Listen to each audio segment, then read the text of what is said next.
Welcome back to my YouTube channel. എല്ലാവർക്കും സുഖമാണെന്ന് വിശ്വസിക്കുന്നു. ആൻഡ് ഇതിനു മുമ്പ് ഒരു ഇൻട്രൊഡക്ഷനൊക്കെ ഞാൻ എടുത്തായിരുന്നു, പക്ഷേ ഞാനത് ഡിലീറ്റ് ചെയ്തു.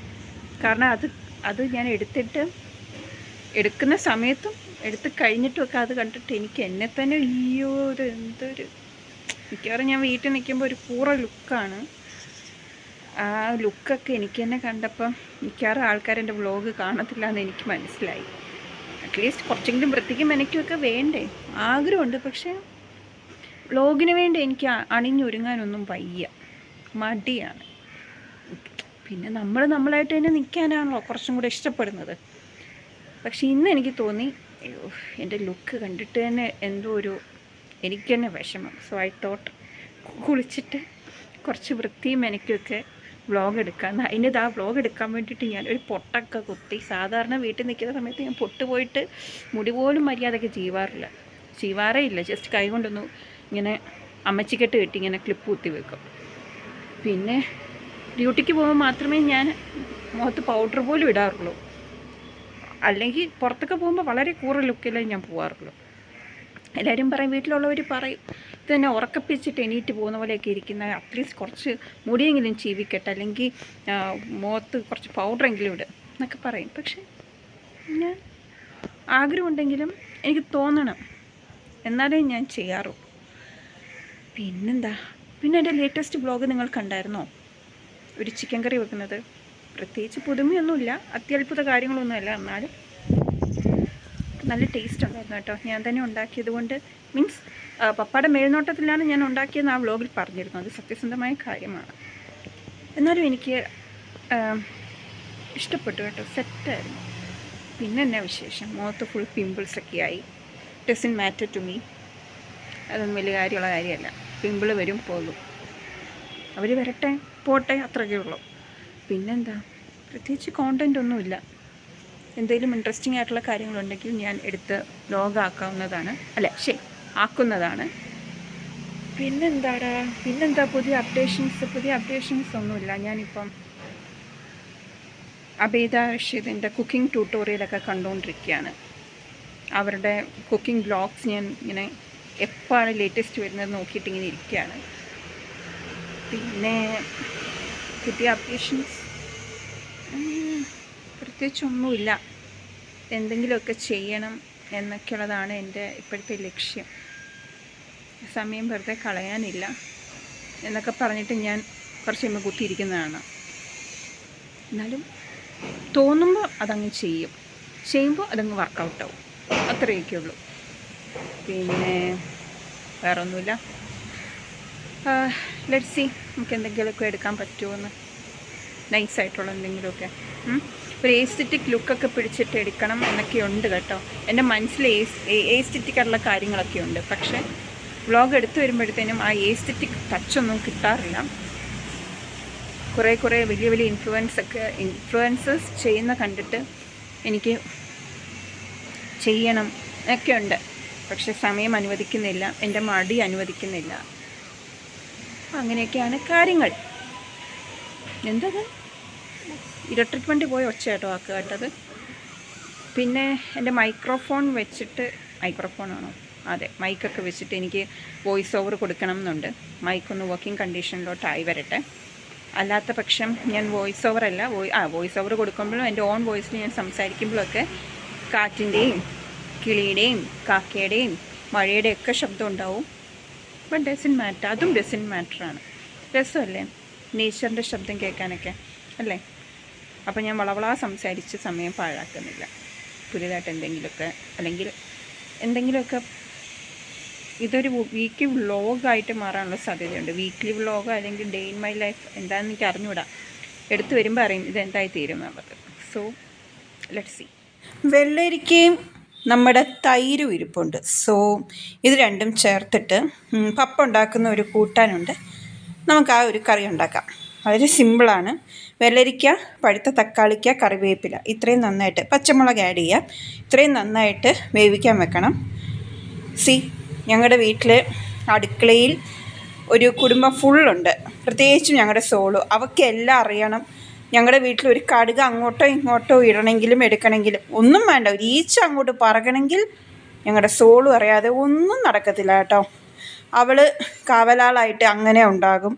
പിന്നെ ആകെയുള്ളൊരു ഇഷ്യൂ, നമ്മൾ എടുക്കുന്ന സാധനങ്ങൾ അവളെ ഒന്ന് മണപ്പിക്കേണ്ടതായിട്ട് വരും. അവൾക്കറിയണം എന്താണ്, ഏതൊക്കെ ഐറ്റംസാണ് കറിയിലിടുന്നത്. അത് അവളുടെ എന്താ പറയുന്നത് സൂപ്പർവിഷനിൽ വേണം നമ്മൾ സാധന സാമഗ്രികൾ കറികളൊക്കെ ഉണ്ടാക്കാൻ. അത്രയും പ്രശ്നമുള്ളൂ, വേറെ ഇഷ്യൂസൊന്നുമില്ല. അപ്പോൾ നമ്മുടെ കാര്യത്തിലോട്ട് വരാം. അപ്പം നമ്മുടെ കറിക്ക് വേണ്ടിയിട്ട് കൊച്ചുള്ളി കുറച്ച് ഏറെ അരിഞ്ഞ് വെച്ചിട്ടുണ്ട്, വെളുത്തുള്ളി, പിന്നെ മല്ലിയില, ഇത്രയുമുണ്ട്. നമ്മുടെ വെള്ളരിക്കയും തക്കാളിക്ക, കറിവേപ്പില ഇത്യാദി സാധനങ്ങൾ വേവിക്കാൻ വെച്ചിരിക്കുന്നത് നന്നായിട്ട് വെന്ത് വന്നിട്ടുണ്ട്. പിന്നെ നത്തോലി മീൻ സൈഡിൽ നമുക്ക് ഉച്ചയ്ക്ക് വറുത്ത് കഴിക്കാം. പിന്നെ ഇത് ഞങ്ങളുടെ കുഞ്ഞമ്പൂച്ചയ്ക്കുള്ളതാണ്. അത് നമ്മളിങ്ങനെ വറുത്ത് തലയാണ്, മീനിൻ്റെ തല അത് വറുത്ത് കൊടുക്കും. അതിന് വലിയ ഇഷ്ടമാണ് ഇങ്ങനെ വറുത്ത തലയൊക്കെ. അപ്പം നമ്മൾ വേവിച്ച് വെച്ചിരിക്കുന്ന ഐറ്റംസ് വേറെ ഒരു പാത്രത്തിലോട്ട് മാറ്റി വെച്ചിട്ടുണ്ട്. ഇത് വെള്ളമല്ല കേട്ടോ, ആ വെന്ത് വന്ന സൂപ്പാണ്. എന്നിട്ട് നമ്മൾ ഉരുളിക്കകത്ത് പച്ച വെളിച്ചെണ്ണയാണ് യൂസ് ചെയ്യുന്നത്. കടുക് ഏറെ ഇട്ട് കൊടുത്തു. അത് പൊട്ടി വരുന്ന സമയത്തിന് നമ്മൾ അരിഞ്ഞു വെച്ചിരിക്കുന്ന കൊച്ചുള്ളി, പച്ചമുളക്, വെളുത്തുള്ളി, പിന്നെ 1-2 കറിവേപ്പില നന്നായിട്ട് വഴറ്റി കൊടുക്കണം. ഇതിൽ വേറെ മസാലകളൊന്നും ആഡ് ചെയ്യുന്നില്ല കേട്ടോ. നിങ്ങളുടെയൊക്കെ വീട്ടിലുണ്ടാക്കുന്ന കറികളായിരിക്കും ഇതൊക്കെ തന്നെ.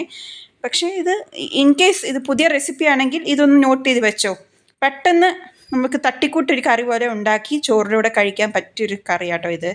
അപ്പോൾ നമ്മൾ വഴിച്ച് വരുന്ന സാധനത്തിലോട്ട് ലേശം ഉപ്പ് ആഡ് ചെയ്തു. വേറെ മസാലയൊന്നും ആഡ് ചെയ്യുന്നില്ല, മഞ്ഞൾപ്പൊടി, മുളക് പൊടി ഒന്നും വേണ്ട.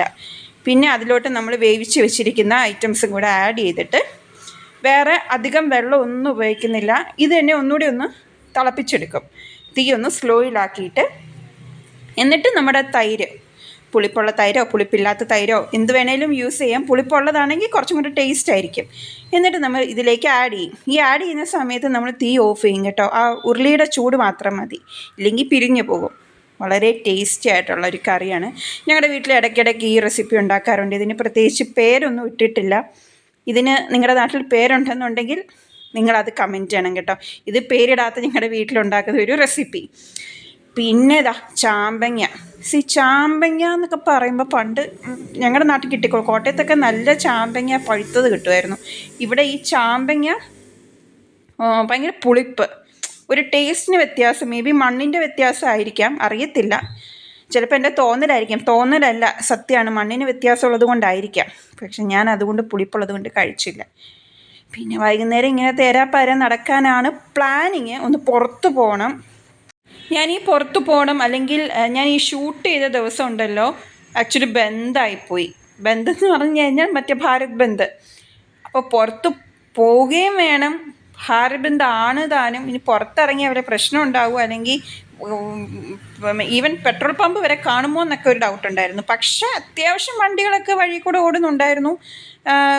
ചില ഏരിയാസിൽ കടകളൊന്നും ഇല്ലാന്നേ ഉണ്ടായിരുന്നുള്ളൂ. ഈ പ്രത്യേകിച്ചും കൈതമുക്ക് ഏരിയ പോയപ്പോഴത്തേനും അവിടെയൊക്കെ ഇങ്ങനെ 1-2 വണ്ടികൾ മാത്രമേ പുറത്തുള്ളൂ. ബാക്കി കടകളൊക്കെ നല്ല അടവൊക്കെ ആയിരുന്നു. അപ്പോൾ ഞാൻ വിചാരിച്ചു, അയ്യോ പണി പാളി, വെറുതെ പുറത്തിറങ്ങിയല്ലോ. പക്ഷെ പെട്രോൾ അടിക്കാൻ പറ്റി. അതും ഞങ്ങളുടെ അവിടെ ആ ഒരു സൈഡിൽ മാത്രം പെട്രോൾ അടിക്കാൻ ഒരു പമ്പ് ഉണ്ടായിരുന്നുള്ളൂ. പിന്നെ കടകളും ആൾക്കാരെയൊക്കെ കാണാൻ തുടങ്ങിയത് നമ്മുടെ ആ സുന്ദരവിലാസം കൊട്ടാരത്തിൻ്റെ ആ ഏരിയയിലാണ്. സുന്ദരവിലാസം കൊട്ടാരം ഇപ്പം സർക്കാരിൻ്റെ അണ്ടറിലാണ്. ആ ഒരു ഏരിയ മാത്രമേ ശരിക്കും കുറച്ച് വൈബായിട്ട് എനിക്ക് ഫീൽ ചെയ്തുള്ളൂ. ബാക്കി സ്ഥലങ്ങളൊക്കെ വൈബില്ലായിരുന്നു. ഈ ഏരിയയൊക്കെ വന്നപ്പോഴത്തേനും ബന്ധാണെന്ന് എഴുതി വെക്കണമായിരുന്നു. കാരണം കടകളുണ്ടായിരുന്നു, ഇഷ്ടംപോലെ ആൾക്കാർ വഴി കൂടെ പോകുന്നു. എനിക്കൊന്ന് അമ്പലമൊക്കെ ഉള്ളത് കൊണ്ടായിരിക്കാം. പിന്നെ നമ്മളിപ്പോൾ ഈ കഴിക്കാൻ കയറിയിരുന്ന ഹോട്ടൽ നമ്മുടെ ഹോട്ടൽ അലങ്കാറാണ്. ഇതിൻ്റെ ഓപ്പോസിറ്റ് ഒരു വിഷ്ണു അമ്പലമുണ്ട്, അതിൻ്റെ നേരെ ഓപ്പോസിറ്റ് ഇരിക്കുന്നതാണ് അലങ്കാർ. എൻ്റെ അമ്മ ഇവിടുത്തെ മസാല ദോശ എന്നൊക്കെ പറഞ്ഞുണ്ടല്ലോ, അടിപൊളി, വേറെ ലെവലാണ്. കാരണം വേറെ ഹോട്ടലുകളിലോ അല്ലെങ്കിൽ പുറത്ത് പോയി കഴിഞ്ഞാൽ മസാല ദോശ ഈ ഹോട്ടലിൽ നിന്നല്ലാതെ വേറെ കഴിക്കാറില്ല. കാരണം ഒന്നെങ്കിൽ മസാല കൊള്ളത്തില്ലായിരിക്കും, അല്ലെങ്കിൽ ആ ദോശയ്ക്ക് ഭയങ്കര പുളിപ്പായിരിക്കും. പക്ഷേ ഇവിടുത്തെ ഉണ്ടല്ലോ ആ മസാല ദോശ എന്നൊക്കെ പറഞ്ഞാൽ ഇതാണ് മസാല ദോശ. ഇതിൻ്റെ കൂട്ടത്തിൽ സാമ്പാർ കിട്ടും കേട്ടോ. സാമ്പാറും ചട്നി ഉണ്ടാവും, ചട്നി 2 തരത്തിൽ. പക്ഷേ സാമ്പാറിൻ്റെ അമ്മേ ഒരു രക്ഷയില്ല. അതുകൊണ്ട് ഞങ്ങൾ അവിടുന്ന് മസാല ദോശയും സാമ്പാറും കഴിച്ചാൽ അധികമായിട്ട് സാമ്പാർ ഒരു പാക്കറ്റ് വാങ്ങിക്കും. അപ്പോൾ അലങ്കാർ, ഇനി ആർക്കെങ്കിലും ട്രിവാൻഡ്രത്ത് വരുമ്പോൾ മസാല ദോശ കഴിക്കാൻ ആഗ്രഹം ഉണ്ടെങ്കിൽ അലങ്കാറിൽ പോയി കഴിക്കണം, ട്രൈ ചെയ്യണം. പിന്നെ വൈകുന്നേരം അധികം ഇരുട്ടുന്നതിന് മുന്നേ നമ്മൾ നേരെ വീട്ടിലോട്ട് പുറപ്പെടുകയാണ്. അപ്പോൾ ഞാൻ പപ്പയുടെ അടുത്ത് ഇങ്ങനെ പറയാണ്, പപ്പ എന്നോട് പറയാണ് സോളുവിന് എന്തെങ്കിലും വാങ്ങിക്കണമല്ലോ. അപ്പോൾ ആരോ റൂട്ടിന് ബിസ്ക്കറ്റ് നമ്മൾ വാങ്ങിക്കുക. അവൾക്ക് ഐസ്ക്രീം ഇഷ്ടമാണ്, പക്ഷേ ബേക്കറി ഒന്നും ഉണ്ടായിരുന്നില്ല. അതുകൊണ്ട് ആരോ റൂട്ടിന് ബിസ്ക്കറ്റ് വാങ്ങിച്ച് നേരെ വീട്ടിലോട്ട് പോവുകയാണ്. പാർലേജിയാണ് പണ്ട് കൊടുത്തുകൊണ്ടിരുന്നത്, പക്ഷേ പാർലേജ് കൊടുക്കരുതെന്നൊക്കെ വീഡിയോയിൽ കണ്ട കാരണം നമ്മൾ ആരോ റൂട്ട് കൊടുക്കണം, വായി വെച്ച് കൊടുക്കണം. അത്രയേ ഉള്ളൂ അവൾക്കൊരു ഡിമാൻഡ്. ബാക്കി അവൾ കഴിച്ചിടും. അപ്പോൾ ഇത്രയേ ഉള്ളൂ. അടുത്ത വീഡിയോ കാണാം. Bye bye.